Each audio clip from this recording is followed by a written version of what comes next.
Deliberations continued in a landmark social media addiction trial. The world's biggest tech companies, Meta and Google, are both accused of using predatory tactics that led to serious harm, including addiction and depression.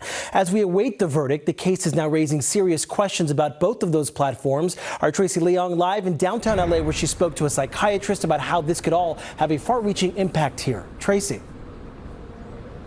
Yeah, Jonathan, today the jury told the judge that they're having difficulty coming to a consensus on one of the defendants. The judge advised them to look over their liability instructions. I spoke to a psychiatrist who says regardless of the verdict, parents need to set clear guidelines on how they're allowing their children to use social media.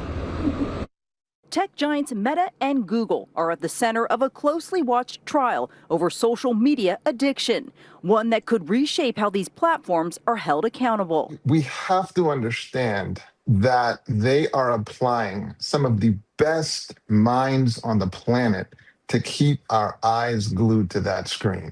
That's what we're up against. And so how comfortable are you exposing a 5-year-old, a 7-year-old, a 12-year-old? Dr. Ricardo Whyte, a psychiatrist at the Dignity Community Health in San Bernardino, weighing in. The plaintiff, a now 20-year-old woman, identified only by the initials KGM, alleges the social media platforms contributed to her mental health struggles when she started using them at the age of 9.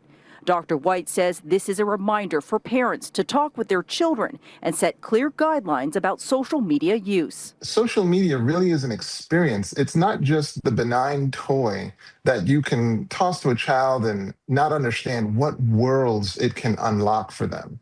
But by the same token, I don't know that we have to be afraid of it in the sense that we should coach our children to have a creator mindset and not just a consumer mindset. Snapchat and TikTok were named in the lawsuit but settled before the trial began. KGM's lawyer argues the platforms led to KGM's depression and self-harm when she was a minor.